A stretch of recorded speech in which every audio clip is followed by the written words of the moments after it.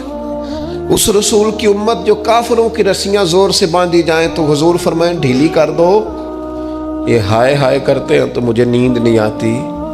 اگر بدر میں قیدی بنا کے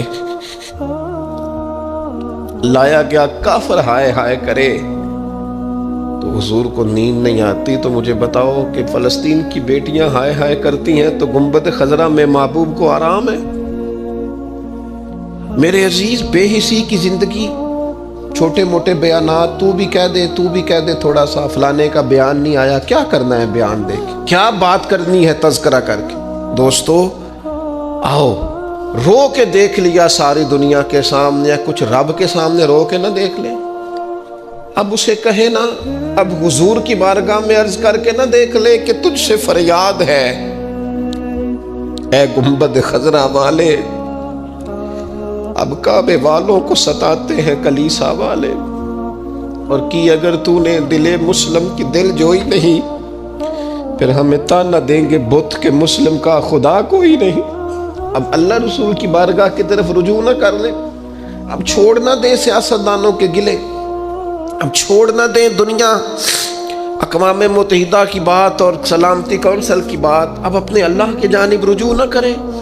دیکھو نا، نبی پاک صلی اللہ تعالی علیہ وسلم نے ہمیں فرمایا تمہارے آنسو قدر والے ہیں، رب رسول کی بارگاہ میں بہانا، ان کو ضائع نہ کرنا۔ عزیز بھائیو، یہ آنسو جو اللہ رسول کی بارگاہ کی طرف بہتے ہیں، یہ اللہ کی رحمت کو متوجہ کرتے ہیں، یہ مالک کریم کے کرم کو مائل کرتے ہیں۔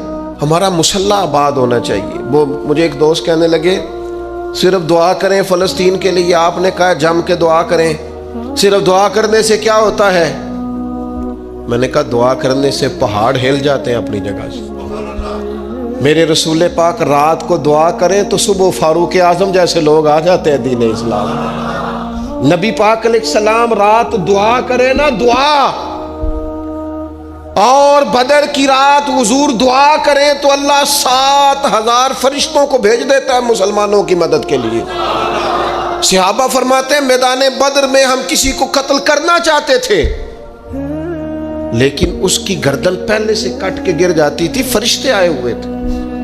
آج ہمارے ساتھ اللہ کی مدد ناراض ہو گئی ہے، ہم سے رب کی مدد ناراض ہے۔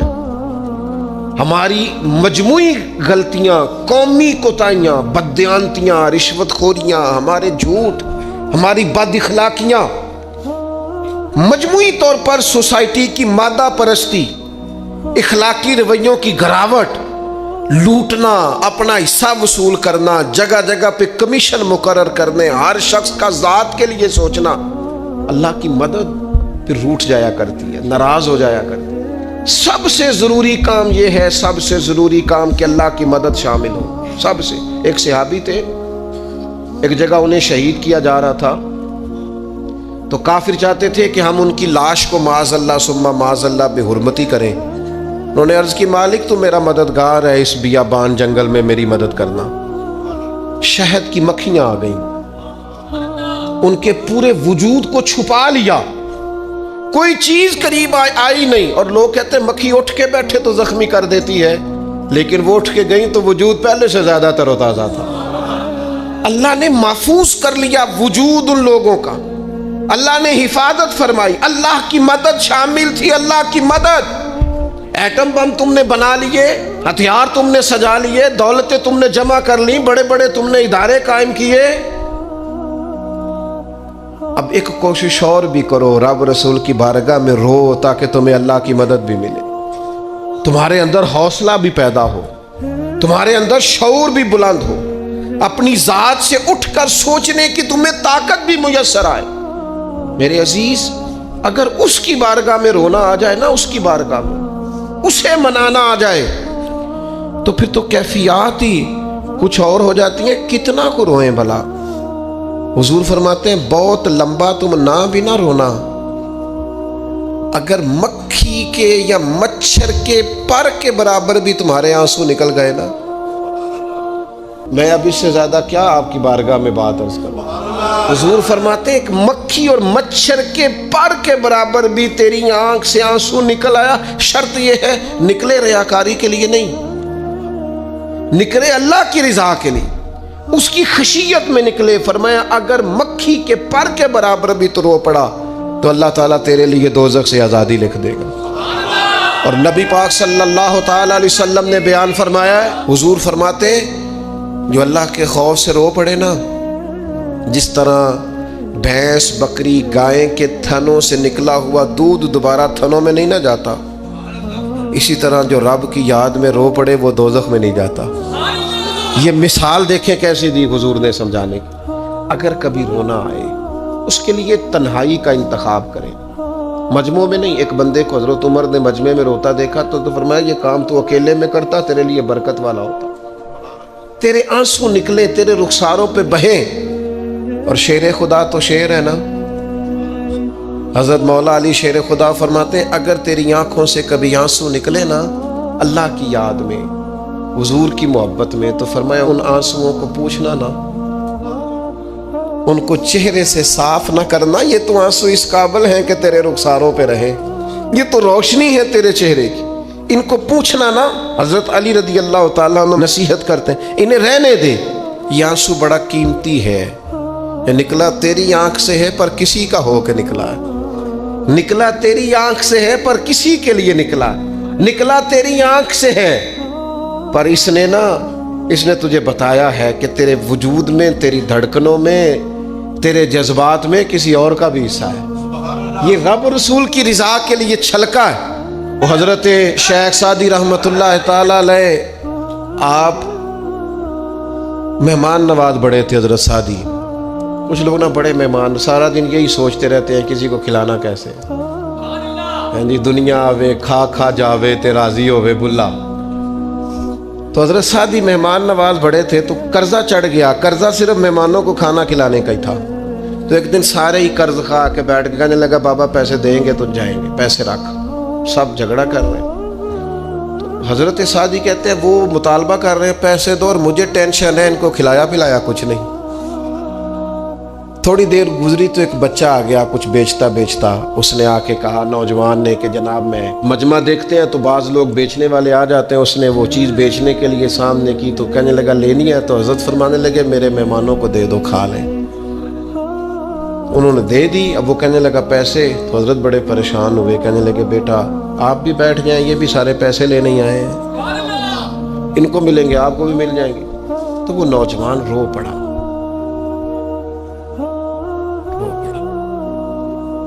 کہنے لگا حضرت صاحب میں تو یتیم ہوں، بہنیں اور ماں انتظار کر رہی ہیں۔ حضرت بڑے پریشان ہوئے، یہ کیا ہو گیا؟ فٹافٹ سوچنے لگے کہیں سے بندوبست ہو اور اس کو میں فارغ کروں۔ وہیں بیٹھے تھے کہ ایک عقیدت مند نذرانہ لے کے آیا، ڈھیر سارا نذرانہ پیش کیا، حضور میرا دل کرتا ہے، اور حضور کا فرمان ہے جو بن مانگے ملے وہ اللہ کی طرف سے، اسے قبول کرو جو بغیر چاہت کے آئے۔ تو اس نے نظر پیش کی تو وہ ڈھیر سارا نذرانہ تھا، حضرت نے جن کے پیسے دینے تھے سب کو دیے، اس کو بھی دیے، سب قرضے ادا کر کے بھی تھوڑے سے بچ گئے۔ تو ایک بندہ صاحب دل تھا، کہنے لگا حضرت ہم بڑے دنوں سے آ رہے تھے، پیسے نہیں مل رہے تھے، آج کیسے مل گئے؟ فرمانے لگے تم میں کوئی رونے والا کوئی نہیں تھا، ایک بھی رونے والا ہو تو باقیوں کا کام بھی۔ سنو نا حدیث ہے بہقی شریف میں، حضرت حیثم بن مالک رضی اللہ تعالیٰ عنہ فرماتے ہیں نبی پاک علیہ السلام خطبہ دے رہے تھے، تقریر فرما رہے تھے، حضور کی باتیں دلوں کے میل کچیل اتارتی چلی جا رہی تھی۔ فرماتے ایک شخص نبی پاک علیہ السلام کے سامنے بیٹھ کر حضور کی گفتگو سن رہے تھے، وہ رو پڑے، ساری گفتگو چھوڑ کے نبی پاک صلی اللہ تعالیٰ علیہ وسلم کی توجہ اس شخص کی طرف ہو گئی۔ ہوا کیا ہے؟ وہ تقریر سنتے، بات سنتے بس رو پڑے۔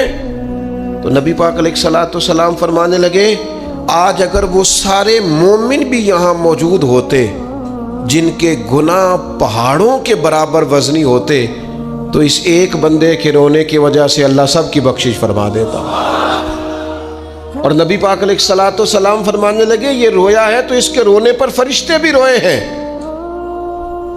اور فرشتے دعا کر رہے ہیں کہ اے اللہ یہ جو نہیں روتے نا ان کے حق میں ان کی سفارش قبول کر لے جو تیری بارگاہ میں روتے ہیں، جو تیرے حضور عرض گزار ہوتے ہیں، ان کی سفارش قبول کر لے، ان کے حق میں قبول کر لے۔